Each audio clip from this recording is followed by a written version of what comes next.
Development Authority. First off, welcome Mr. Dixon, Tim Dixon, our new Providence board member. Anything you want to say or? Not really. I'm glad to be here. I just hope I can add some input and make a difference on things. I'm sure you will. I'm sorry, can you just introduce a little bit about your background?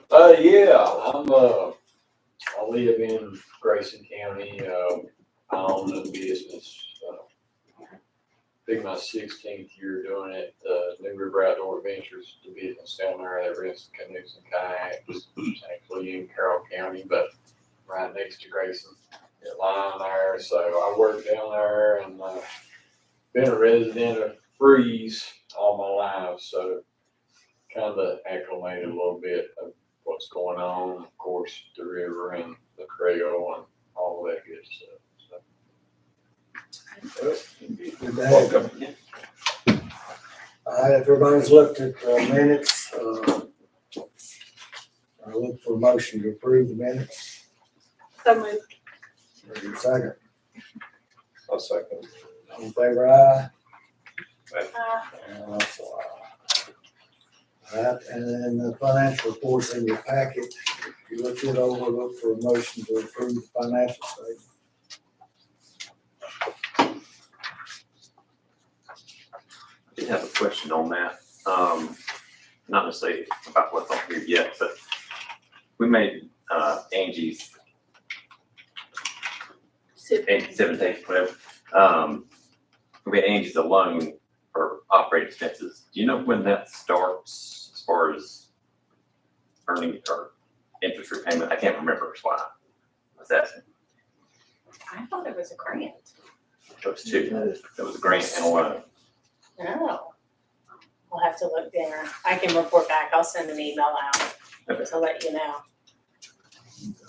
Forgive me, it's been so long since I've been here. I thought it was a grant. Yeah, Well, it wasn't part of it, but Okay. that was another part that was a loan. And I think it was set up to where she wouldn't necessarily start owing interest until she started drawing money out. And I don't know, she had not. Okay. And it was for operating expenses, so she's been operating. But I didn't know if she was doing that yet or not. I will look and send an email out to everyone and let them know. I'd like to make the suggestion that we invite her back in at one of the next meetings and just provide an update to how it's going. And I think it'd be good. Anything else on the financials? Look for motion approved. So moved. Good. but can we approve it, or do we need to wait for? You can hurt it. We can. Okay. So, Yeah. Second. second. All in favor, aye. Aye. And nay. Also aye.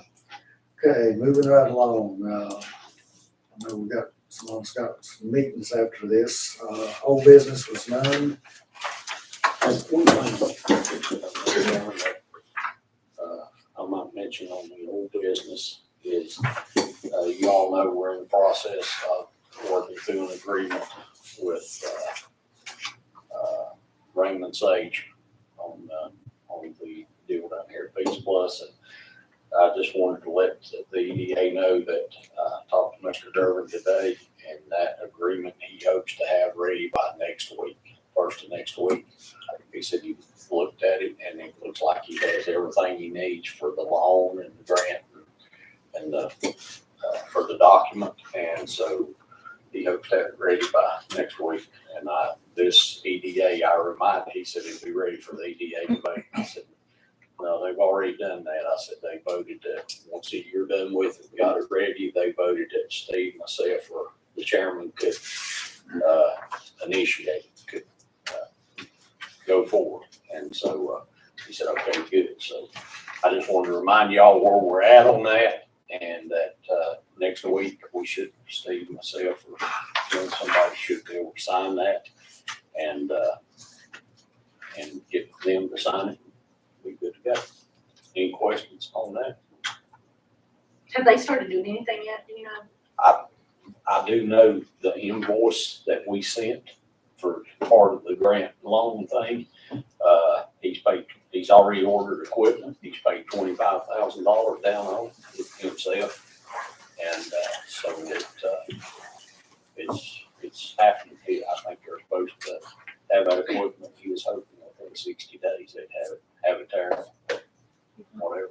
So, it looks like they were shooting for late spring, early summer opening, I think.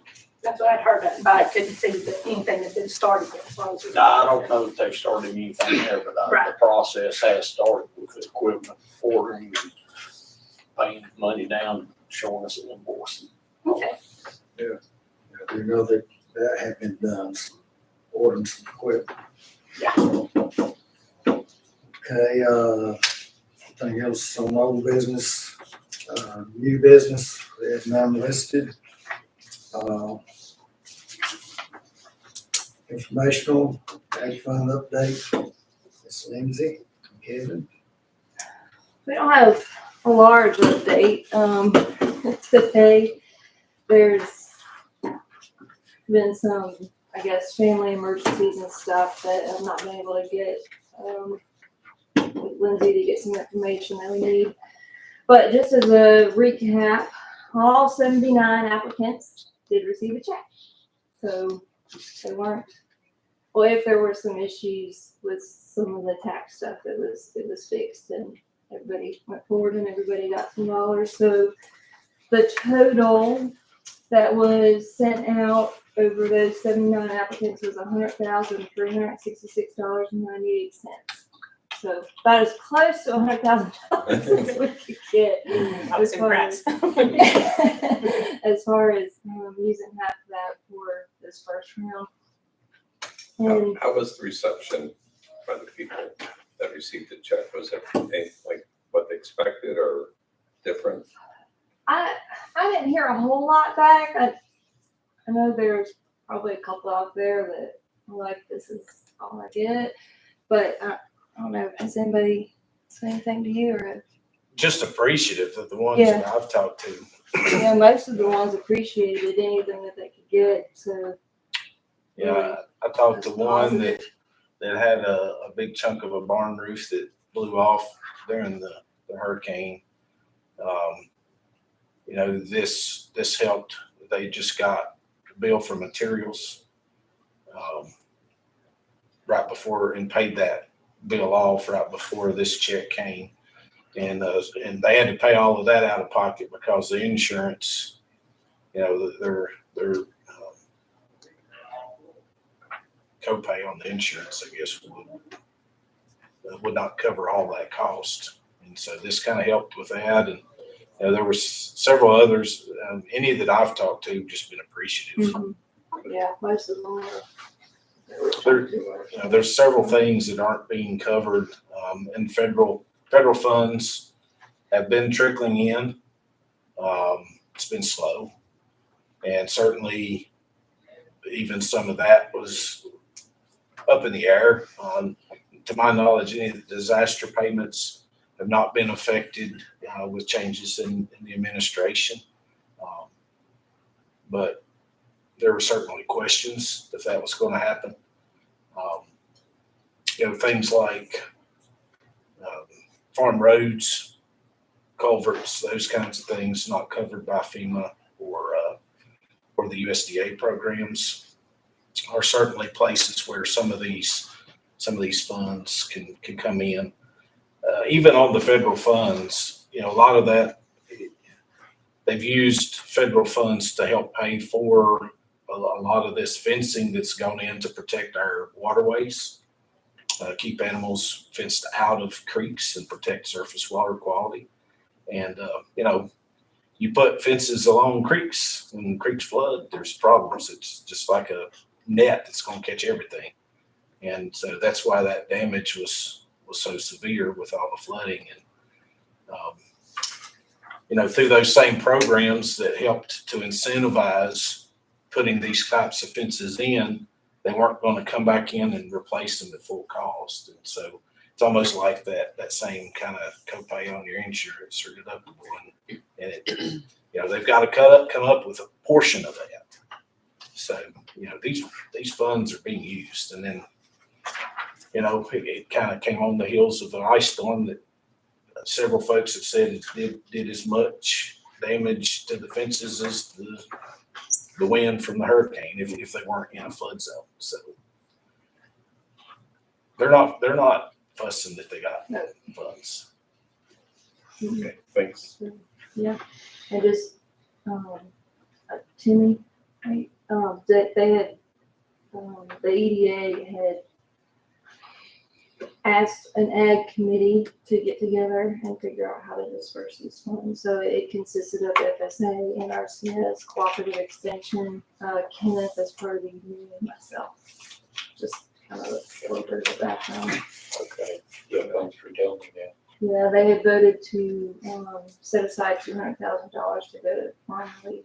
So we used for the first round, they used half of that to get to these first applicants. The second $100,000, we're trying to figure out how to disperse and use. Just like some of these damages, like Kevin said, that FSA or NRCS can't, or insurance can't cover. For the sake of you all and kind of thinking forward, just to let you know, Congress passed legislation and funding. It's going to be available in the form of block grants to states. And Virginia did get, I think, did you write that 31 billion? 31 billion. To Virginia. And that money is actually not just for Helene, but actually from any weather-related disaster from 2023 or 24. So that's statewide drought, hurricanes, tornadoes, anything. And I know the governor's office, Virginia Department of Ag, they are aware of the promise of these funds, and they're trying to figure out how those funds will be deployed across the state. And our hope is it will help pay for some of these things that the USDA Farm Service Agency funds and some of these other avenues are not paying for. And so we're still waiting on guidance. The state level extension folks are involved in those conversations with the governor and with BDACs and those folks. So might be another opportunity for our local folks to get some money, and we'll try to keep you all apprised of that as it becomes available. Now, is that separate from what's in the Virginia budget that I seen was like 50 million for Southwest Virginia, just from? Yeah, as far as I know, yes. Are you all on a timeline for the other part of this funding? I don't think so, because we've got it encumbered, Yeah. just sitting there, but. I met with Steve last week. We discussed some of that, what we was gonna do. He might can get some money added to it, maybe bring 100 back. But on the other hand, it may not, I don't want to jump a gun, but we may not get funded this year, the EDA. Budget's tight, and there may not be any money to come back in this year's budget. So keep that in mind. And whatever we do with that extra 100, or was it 94 left? Whatever 200 minus. 99. That's the finance director. It's on your financial report. 99,633. But things is getting tight, and also for Jimmy Moss did the ARS. If we get to buying houses and fixing them up, we got to watch that too, because it won't take long to eat up what's left on the house or two. That's what everybody wants to do. But just keep in mind that we may not get funded again this budget. What's happened in the past time or two is the board has said, okay, we'll put 1% off the budget into the EDA or whatever that's happened a time or two. But it's not necessarily, I think at one time the EDA may have thought that, that's gonna happen every year, but it's not a given. It has happened a time or two, but it's not a consistent every year thing that the EDA is gonna give 1%. But we do need to use what's in there. Not all of it, but we need to use it where it don't look like we need it, Keep that in mind, and especially if anybody's out here got any houses they think needs to be remodeled, you just talk to one. Do you know who owns that house? His last name's Rice. I don't know. I Okay, can't remember exactly what his first name is. I can find out. okay. I had a couple in mind, but one may not work out, but anyway. Neighbor's very upset, but anyway, he'll get over that one way or the other. Some of these other funds, I'm not sure which fund you're talking about, or the potential other funds, would that be available for if FEMA did not fund certain projects, that could be an appeal to say, I was denied or didn't get what I thought, I can now access these other funds? And if so, if there's a process on how to do that, I'd like to put that in the next White Top Gazette. So I'm the editor of the White Top Gazette, so, because I've heard from several people disappointing results, not getting anything or getting very little from FEMA. So if there's a way to, I just know, cause I follow Bill Moorefield, and he posted that, it's in the budget, of course, the governor's not signed out yet, for $50 million to just come back to Southwest Virginia for Helene, and he even said, the process, we'll announce it, I guess, once the governor signs off, they will announce the process of how you go about reaching out for that money. But the $50 million, I don't know about their $1 billion deal that And it's federal they're dollars. getting, yeah. So Gary, what you're talking about in White Top, is that ag recovery? Or not is that- necessarily Okay, 'cause just, this, is that 50 million just for ag? yeah, this is ag, well, this money here is for ag support. Okay. Yeah, the $50 million, it right now, that's on the governor's desk, I guess, is just Helene Yeah, related. there'd be more police, that's what I'd like to find out about that once you hear anything else. Sure. Is there a timeline on the extra 96,000, 94,000? I know Steve was saying he could put some money in there and get it back up to the 100, but is there a timeline that you're looking at, maybe on the second round, or wait and see, or? This is our question to you all. Do you know what kind of process you're gonna go through for the second round? Is it gonna be the same application or? That's what I'm trying to get from the committee. Oh, okay. I've asked them their opinion on that and how to do that, because FSA and NRCS, they have probably an extensive list already of producers that have applied for funding. If they want to open this and let others, apply again, to give everybody the opportunity, to apply for some of these things that we know FSA can't cover. I don't know, I've not gotten a consensus on what they want to do there yet. In addition to just already having a list of applicants through those organizations. Blanker, you're talking about opening it up for people that maybe didn't apply the first time, or are you talking about opening it up, the same people who applied the first time can apply again?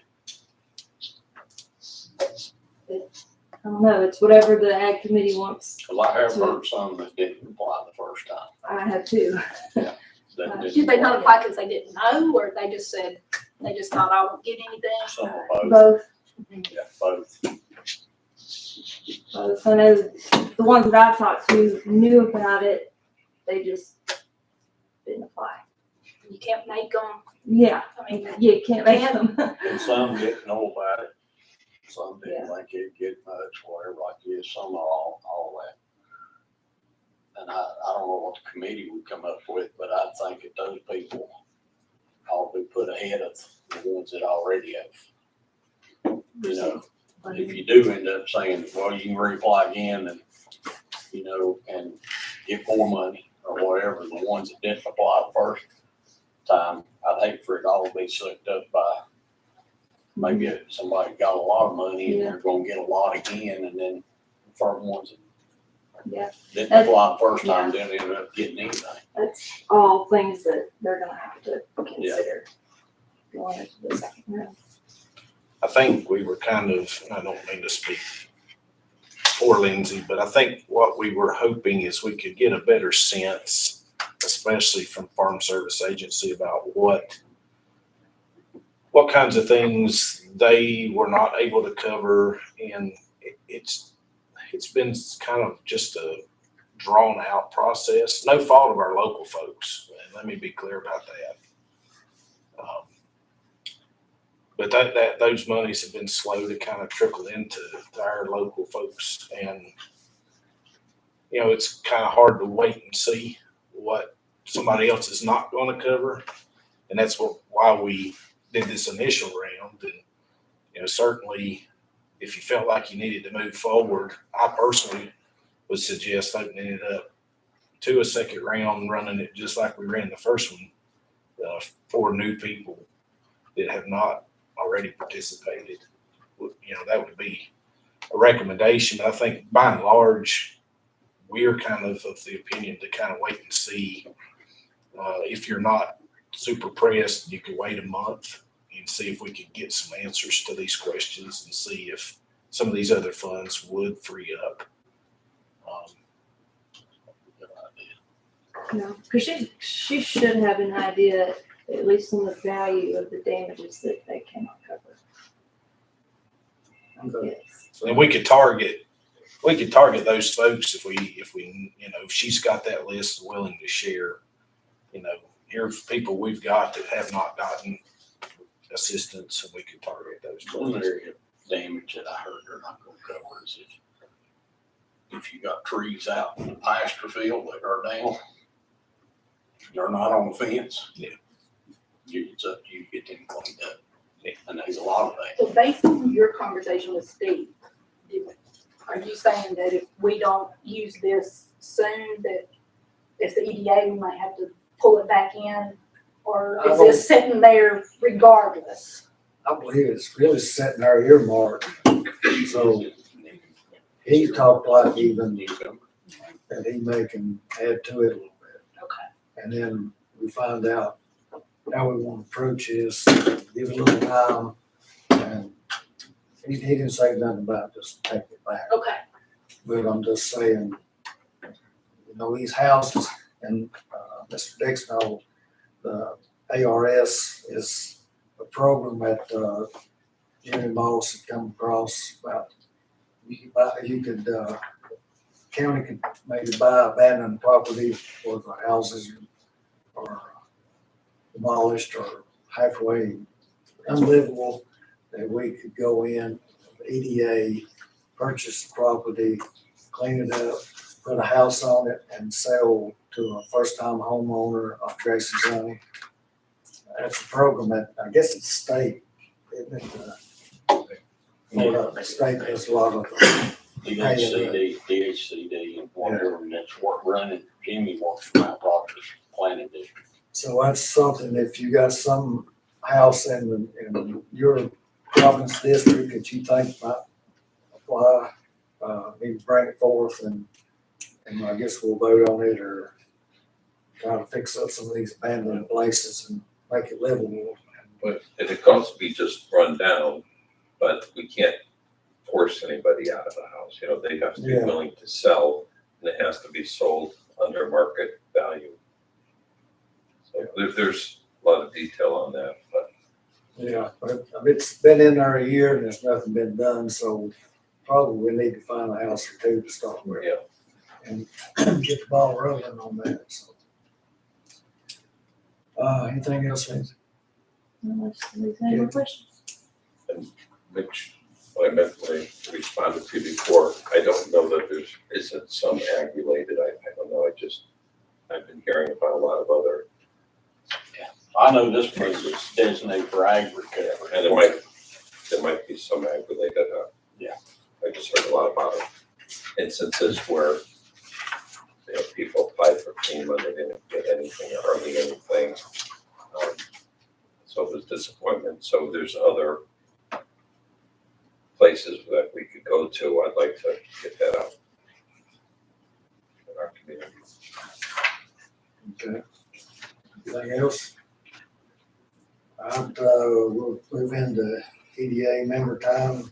Mr. Rasco's got a 5-year policy that he wants to present, so.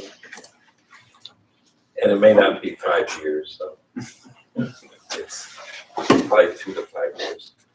So this is called policy deployment.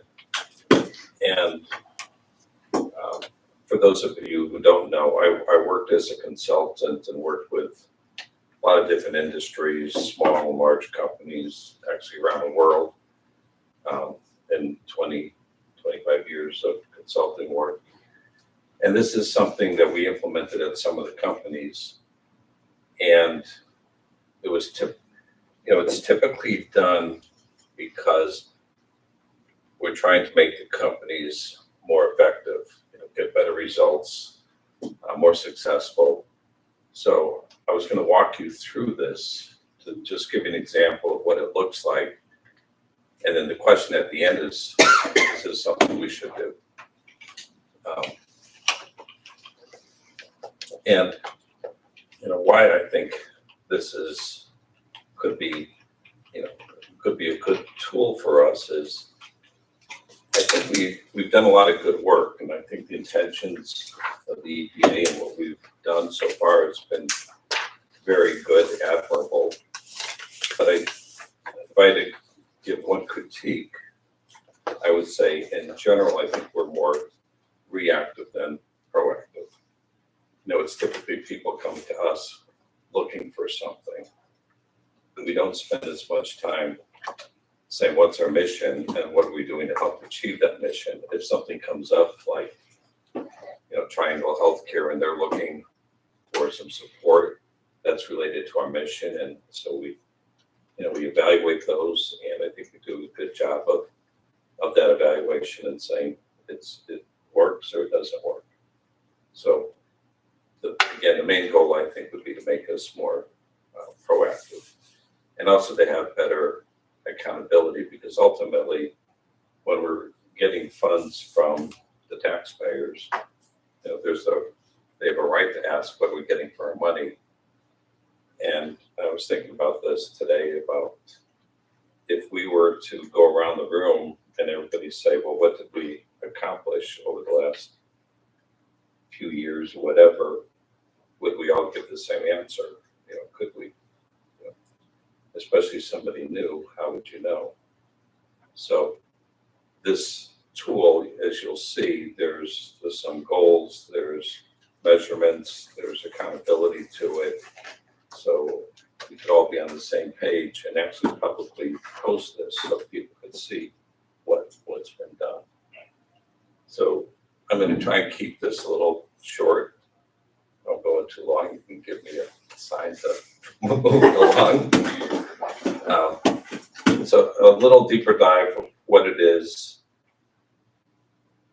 A lot of companies that I've worked with, when they have goals and objectives, they put together this book of, could be, 30, 40 pages about everything that they're trying to get done.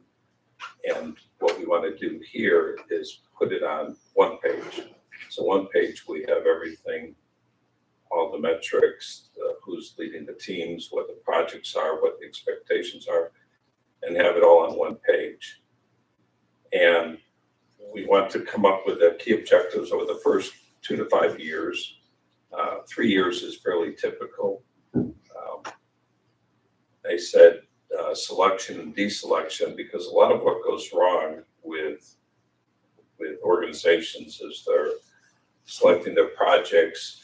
They're typically all very good. You know, they're good ideas. Everybody agrees these are things that we should do to help our business success. But then in real life, what happens sometime after that is something comes up, and somebody that's got a project design, all of a sudden they added something else to their plate. And then a little while later, something else comes up and they throw something else on their plate. And after a while, there's so much on a person's plate, they can't accomplish the project that they were signed up to do because they're just overwhelmed. So just as important as our project selection is deselection. And that's sometimes the tough part in this process, because there's things that they all agree these are good things to do, but we have to be sensitive to not overwhelming people, because then everything just gets watered down and we don't achieve our mission. So part of the process would be to come up with our key objectives, our goals, the team members and leaders for each project, and then come up with the impact. What's this going to do? You know, financial if possible. Not everything is going to be financial. And there's always going to be things that come up, like we could have some great projects, but then Hurricane Helena comes up, and that throws more stuff on our plate. So, but I personally, I think somewhere we could try and get to be maybe 50% or somewhere to 80% proactive, and then allow 20 to whatever percent for reactive, for real life stuff that comes up that nobody predicted. That's always going to happen. And then we track our progress. And I'll show some examples of this. I came up with a few examples. So why does it work? As I mentioned, not overwhelming people. Whatever projects, objectives we come up with, it's got to be consensus that they make sense. We come up with a clear and simple communication process by getting it down to basically one page, and then an additional page for tracking, and that's very visual. So that makes the process simple and easy to communicate and understand. So at a very high level flow of how this would work, we'd come up with our 2 to 5 year plan aligned with our mission and 1 year objectives. So for 1 year, we're going to have very clear objectives. Going out beyond that, we're going to have high level, but not as well defined. We come up with a project and the impact that they'll have. That's called the how. Focus on projects with a high impact, low difficulty, because there's sometimes projects that people think are, they're good projects, but they might be very difficult. We may not have the resources, the skills to do those. So we tend to rate the projects on a scale of 1 to 10 on both the impact, how much impact will they have towards our objective, versus how difficult or how much effort it's going to take. And of course, we always try and go for high impact, low difficulty, the low hanging fruit, so to speak.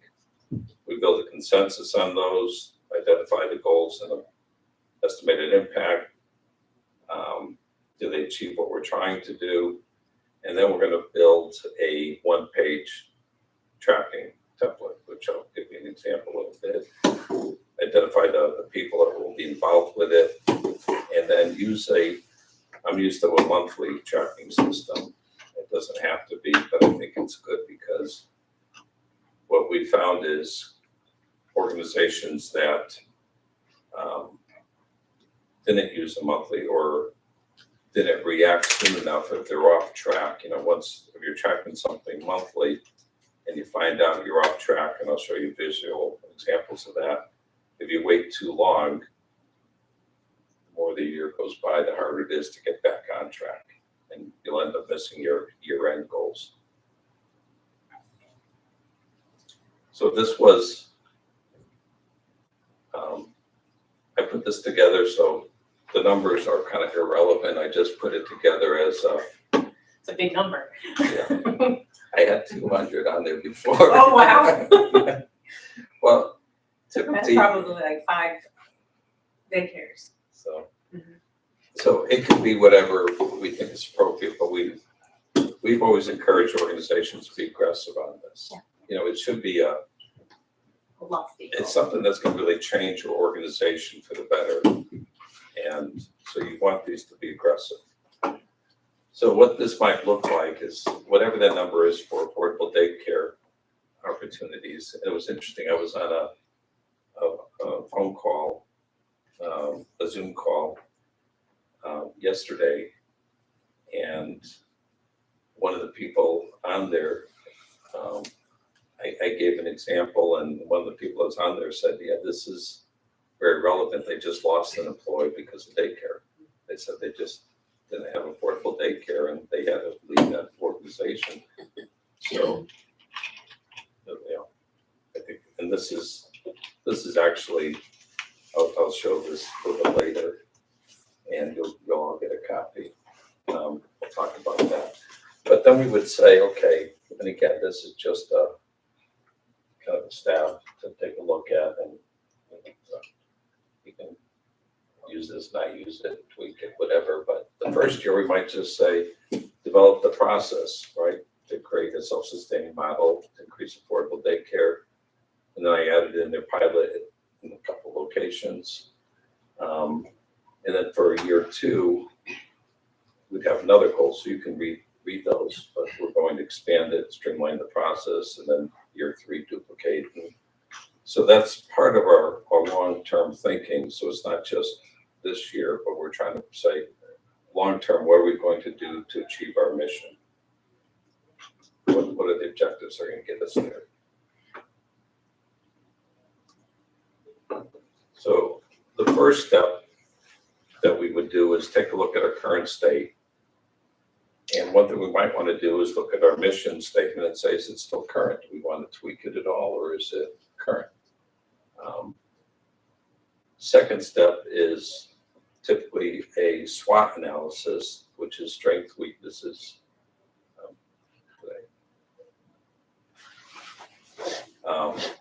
and opportunities and threats. Good news is some of that work has already been done. I don't know if you're aware of it, but it's in this document that goes back to July of 2023.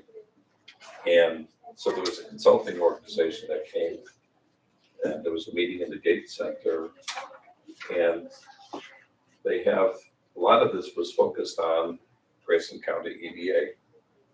How many of you are aware of this document? Okay, and so in there is our mission. And partway into this, it says, what are the assets, which I think was taken as the strengths. Then over here, it says, what are the weaknesses? So some of this work is already laid out for us, so I don't see that as being very difficult to do. And then later on, it talks about specific action steps that need to be taken. So these could be some of the objectives. So this is all spelled out for the Grayson County EDA, but especially new members, you know, I've never heard of that. And we should all be doing something about this, or, you know, decide not to do anything about it. But if we agree that these are good objectives, what are we doing about them? And again, if we don't even know about them, then that's a whole nother issue. One of the objectives is an onboarding process for new members. Yeah.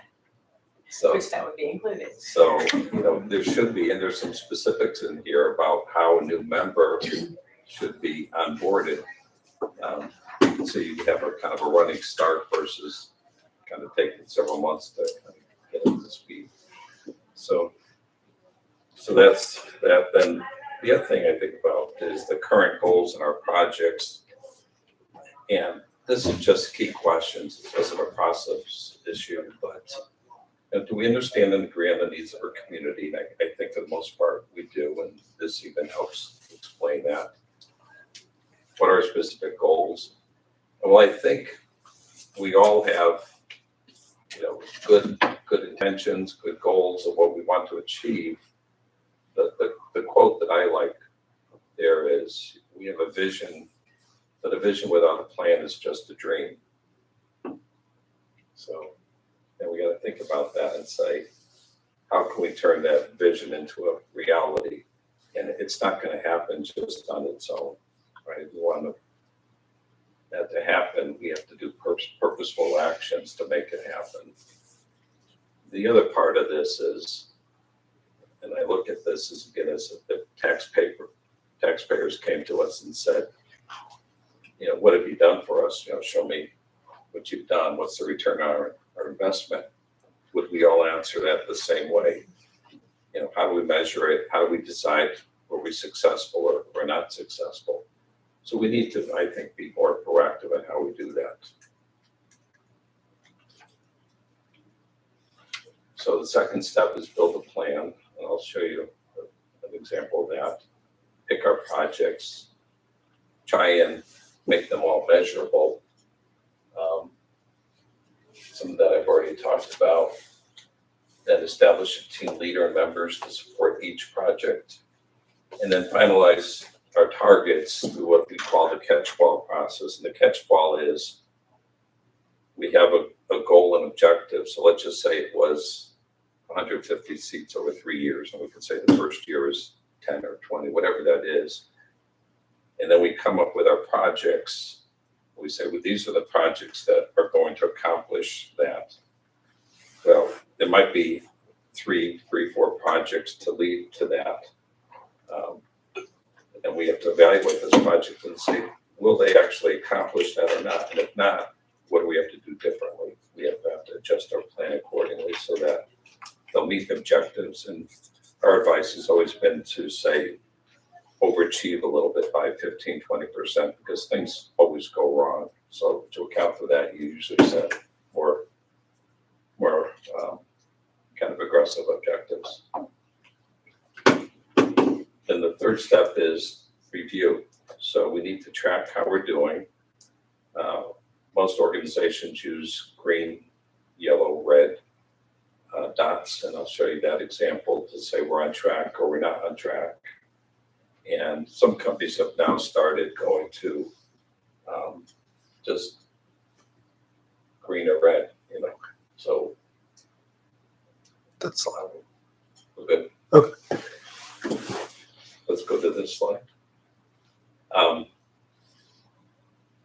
So this is the one-page form. Now this is usually I'll say a big page. It's not an 8.5 by 11 to make it more legible. But on the left-hand side, you'll see the breakthrough objectives. These are the key things that we want to accomplish. Above that, you have the projects. How are we going to do it? Then the goals, how much do we want to accomplish? And then to the right of that is the who are the team members. And below, if there's financial impact, what would that be? And you could see, if you look at on the far left, the business objectives, you can see that's color-coded red. And then if you go up to the how, there's two projects associated with that. And then you go, and you can follow the red all the way around, kind of in a circle. And does everybody understand that? Makes sense? So it's color-coded to make it easy to follow. Next. So this is hard to read, I realize that. But I came up, you might want to turn around and see what's closest to you. Can you read that? I can. Okay. Close enough, you can. You may want to get closer. Feel free to stand up and look at it. But for example, I put 2 in there, pilot a process to create new affordable childcare slots as the EDA objective in red, and in the blue I put down implement additional housing while creating a funding source for the EDA. That's a little bit what we were just talking about. Then he goes select the projects. So I took the in the red for the childcare research similar projects, what's working and why. Second project, identify local organizations for potential partnering. And 3, select a process and create a pilot. And for the blue, I had down, identify candidates for the housing, like what we were just talking about, Ken was mentioning. Evaluate and select top 2, start implementation, and set a completion goal. And then you can follow that along, and I'll email you a copy of this so you can have that, look at it in more detail. I didn't bother putting in team members. I put in some kind of numbers on the bottom as far as what the accomplishments would be. But again, that's all just made up stuff.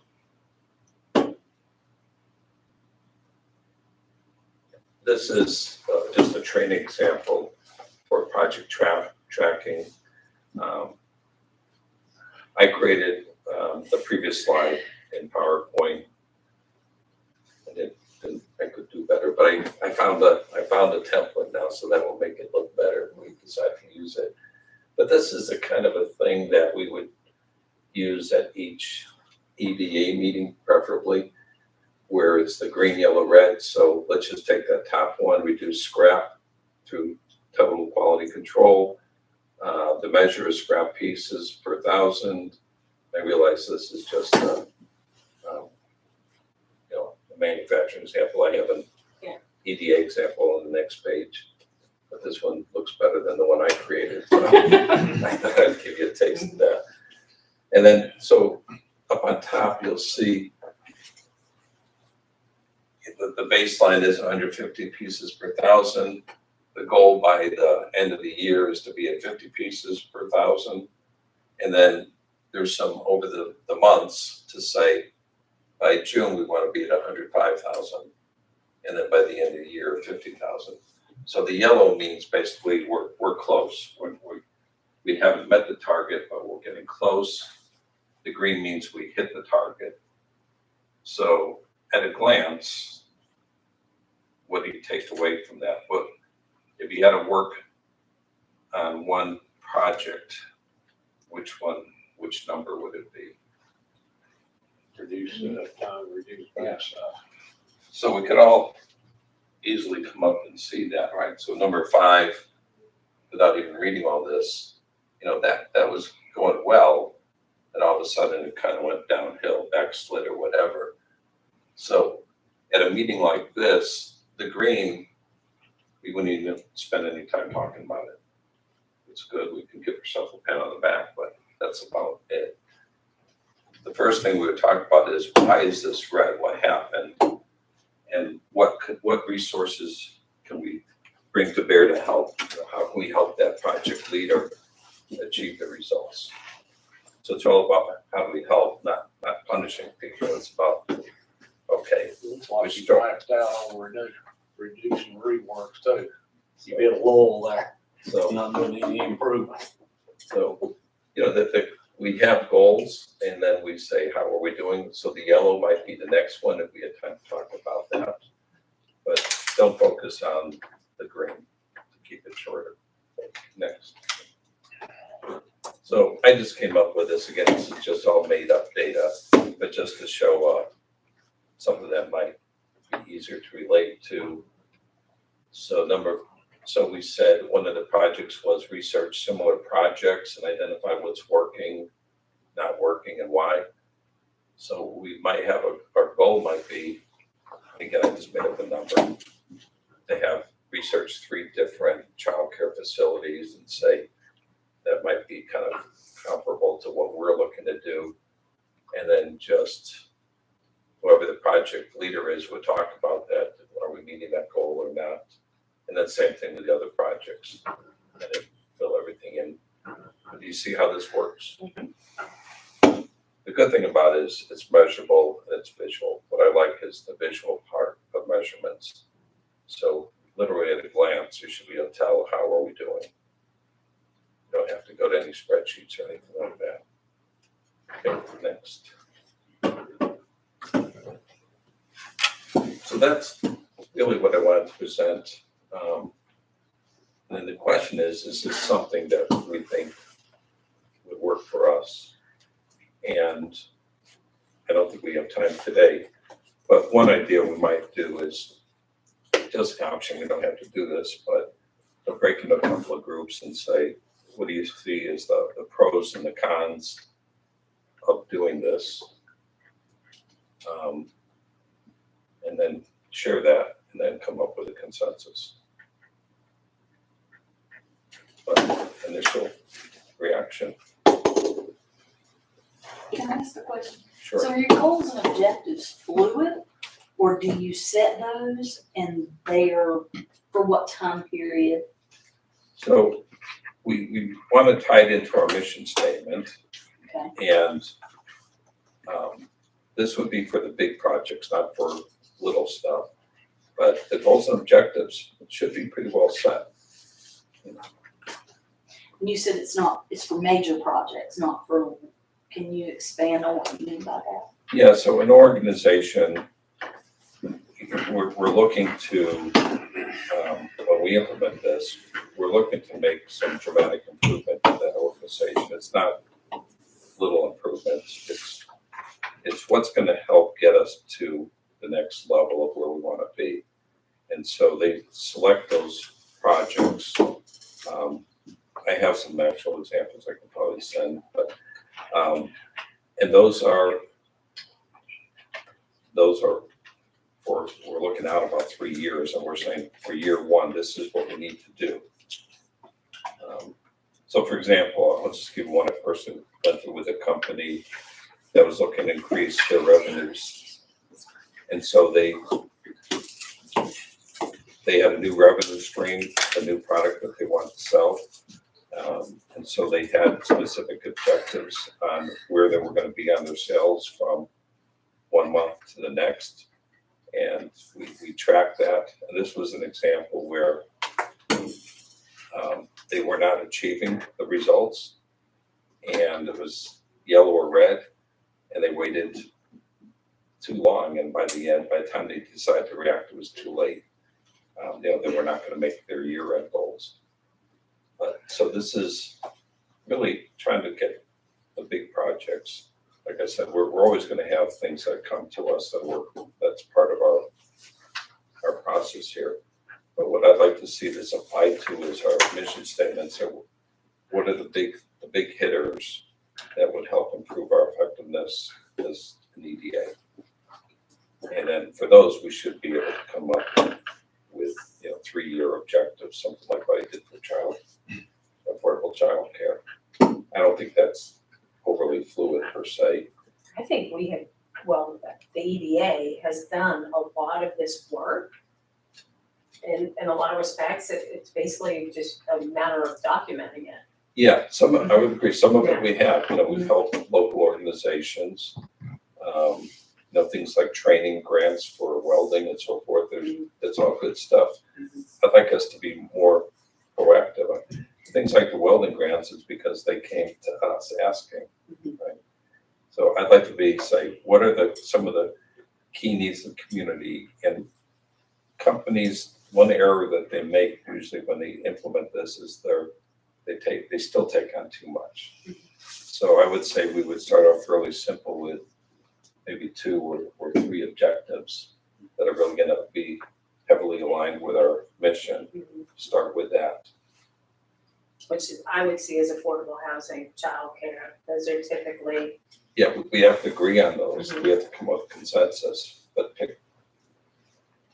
I can see it applying to, let's see, the affordable housing project we've got, haven't used yet, but is there. And there's funds there. It's semi-complex. It's not necessarily something that you can just somebody walk in and say, hey, I've got a house. There's more to it than that. So it would take some of the planning, some of the monitoring, like you've been talking about there, and setting up realistic goals and timelines and stuff like that. Some of the other things that come in, like the restaurant that just came in last, or some of the other things that are more walk-in, quote unquote. I don't think we necessarily have to go through this project, but they're just not that complex for us anyway. I mean, they're complex for whoever's doing it, but not for us. Right. So I think the ones that we're spearheading, like the home purchases, or if we do childcare, that's something we want to do, or whatever else it is. It's something that's more complex on our end that we're initiating, and instead of just deciding if somebody comes in. That's what I was trying to say. That's what I was trying to say earlier, there's always gonna be stuff. Yeah. And we expect people to come to us, that, we welcome that. But if we really wanna make a lot of progress towards our long-term mission, we have to be, I think, more proactive and, like affordable. I think proactive means a time commitment too. Well, that's- We come in here, we have our monthly meeting, we accomplish what on the agenda. But how much time as members are you all putting into EDA ideas or projects or whatever before the next meeting? Right. And you do that month after month, and if there's not some kind of written down thing that need action items that need to happen or whatever, then that require a lot of time. That if that doesn't happen, then you just come to monthly meetings and accomplish what's on the agenda. Right, and that's the risk. Well, that's part of the process. This would require, and that could be considered a con, because most of you have full-time jobs that keep you busy, and this would be extra work. So that's definitely a con to think about. But if we want to accomplish the long-term mission, Once everybody's willing to commit to the time, then well, that's, I don't know if it's a con or not, but it just knowing that going in. Yeah. A plan like this requires time. yes, I think it's also hard to do because as the EDA, we don't have the authority of the Board of Supervisors. There's some, we have a limit on what we can reach out to people and do. And obviously we're gonna have a real limit on our funding of, we can set big goals and then our funding be wiped out in one thing, or, they could take our funding away completely. We don't know. that's all part of it. Yeah. So things like, I think I had it in the affordable childcare, work with partnering organizations. So who could we work with that maybe has other funding available? So that would be something we would have to look at. That could be one of the projects to say, who would be helpful to work with to help us achieve that. I would like a copy because I never got that either of that package you have right there, because to read what, Yeah, there's some good information in to here. see what was goal-minded, I guess, of the EDA. Yeah, there's specific recommendations for the EDA listed in here. So to me, it's sort of scary that all this work, but this is typical. This happens in organizations all over the place, that there's ideas, recommendations, plans, and then because they're not tracked very well, nobody's tracking and measuring them, and then you have something else given to you to do, stuff falls by the wayside because you get overwhelmed with other stuff. And to be quite honest, that a lot of members have not seen, at least 2 or 3. And then this is a whole lot to digest too. And it says yes or no. I don't know if we're ready for a yes or no today yet. No, not, You know, but the process is, again, if we don't have to use this, but one thing that I Well, kind of like is do a is consensus to do yes or no, but they might need time to think about it and all you've gone over and look at that and come back at the next meeting. Yeah, and if you say, could, "We if wanna we do could this get or an not." email possibly of that plus your presentation to kind of look Then it's over. gonna- Linda's gonna send this out Okay. by email. Do you That's want just me my to send the fault. presentation out as well? Yeah, I just need to, I've got a lot of backup slides and stuff Okay, to this, because I've got a good friend who worked for Pennsylvania. He worked for the governor in Pennsylvania, and he was part of the EDA up there, and he did some of this type of work. Now, to be honest, as far as I know, it hasn't really worked for them to this point. And he said, when it comes down to it, it's a people problem. There's a person there that's leading it that just Okay, Doesn't- so you will doesn't do email me anything. your presentation Yes. and I will send it out along with that other document to everybody. So ultimately, it's people, it's time, and just to go, to answer your question, Mitch, break it into two groups, so before we come up with consensus, I like to work in small groups, because sometimes somebody's not willing to speak up in a large group. So I find working in small groups, and then have small groups come up with their pros and cons, and then we share that, and then after that process, we can try and come up with the other consensus. So, I'm not asking for that today, there's a process to get to. Well, I think you could probably put the ag committee on project number one and put some yellow dots in there. And then this, IRS, the housing, if everybody just keep in mind and try to look for something that, that should be second on the list. Childcare, I know board of supervisors, we was working on that when I was on it. It's just tough to find somebody to do it and partner with the county, and that's a constant working of the board of supervisors. Yeah. So that would be 3 on the list, but we get some yellow dots out of it. And some green ones Yeah. for the first round. Hyper green, got hyper of it. Any other reaction or feedback?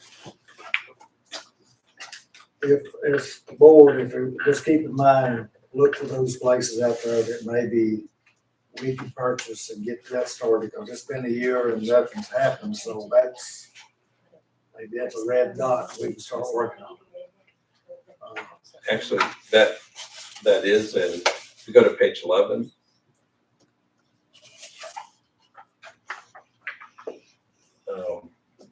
I have that that's part of what I already put out the rough draft in there. Identify candidates, evaluate, select top 2. So I put some of that in there. Those may not be the right steps, but it's just something to show how something like that could work. And then I think I put that in the tracking template. Have 3, by a certain month and so forth. So that's how we would track it. We appreciate the work that you've done on Thank y'all. Mr. Chairman, do you want to put that on the agenda for next month to maybe break into a couple of groups and just see what people want to do, see what these board members want to They do? give you 30 days to think about it. Well, you also have this presentation to look at. Yeah, and then just break in, we can put that on the agenda for next month. Break a couple groups for 10-15 minutes, see what the thoughts are, and then go from there. At the end of the month, there's a lot of meetings everybody's got to go to, so that'll split it up a little bit. Public comments, we had none. I asked, I don't think so. I would just like to sit here to make you feel nervous so you miss dinner time. Executive session, we had none. So appreciate everybody coming out, giving their time to this committee. I'll look for a motion to adjourn. So moved. Your second. I'll second. All in favor, aye. Thanks everybody coming out.